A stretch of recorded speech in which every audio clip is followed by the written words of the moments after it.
Hello friends, welcome back to my YouTube channel. आज हम बात अठन्नी की स्टार्ट करने जा रहे हैं, जिसे सुदर्शन जी ने लिखा है। कहानी में सुदर्शन जी ने समाज की न्याय व्यवस्था पर करारा प्रहार किया है। चलिए कहानी स्टार्ट करते हैं। रसीला इंजीनियर बाबू जगत सिंह के यहाँ नौकर था।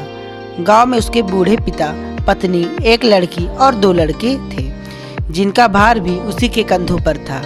उसकी तनख्वाह से घर वालों का गुजारा ठीक से चल नहीं पाता था। बार बार प्रार्थना करने पर भी इंजीनियर साहब ने उसकी तनख्वाह नहीं बढ़ाई।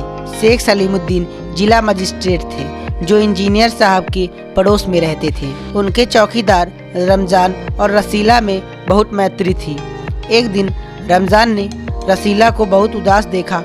पूछने पर पता चला कि रसीला के बच्चे बीमार हैं, पर घर में रुपया नहीं है। मालिक से पेशगी मांगने पर उन्होंने साफ इनकार कर दिया। रमजान ने उसे कुछ रुपए दिए। रसीला के बच्चे स्वस्थ हो गए। उसने रमजान का छड़ चुका दिया।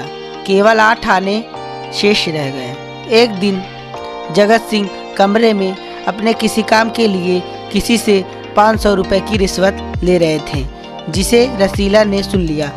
इंजीनियर साहब ने उसे 5 रुपए की मिठाई लाने भेजा। रसीला ने 4.5 रुपए की मिठाई खरीदी और 8 आने बचाकर रमजान का कर्ज चुका दिया। मिठाई देखकर इंजीनियर साहब को कुछ शक हुआ। उन्हें लगा कि वह मिठाई 5 रुपए की नहीं है। उन्होंने रसीला को धमकाया और हलवाई के सामने ले जाने की बात कही। रसीला ने अपना अपराध मान लिया और क्षमा की प्रार्थना करने लगा। इंजीनियर साहब ने उसे खूब पीटा और पुलिस के हवाले कर दिया। पुलिस को 5 रुपए की नोट थमाकर कहा कि मनवा लेना। दूसरे दिन उसे कचहरी में पेश किया गया। उसने कचहरी में भी अपना अपराध स्वीकार कर लिया। चाहता तो कह सकता था कि हलवाई के साथ मुझे मिलकर फंसा रहे हैं, लेकिन उसे एक और अपराध करने की साहस नहीं जुटा पाई। मगर मजिस्ट्रेट शेख सलीमुद्दीन बहुत न्यायप्रिय आदमी थे। मजिस्ट्रेट शेख सलीमुद्दीन ने उसे 6 महीने की सजा का हुक्म सुना दिया। फैसला सुनकर रमजान की आंखों में खून उतर आया। उसने कहा कि यह इंसाफ नहीं, अंधेर है, क्योंकि बात केवल अठन्नी की थी।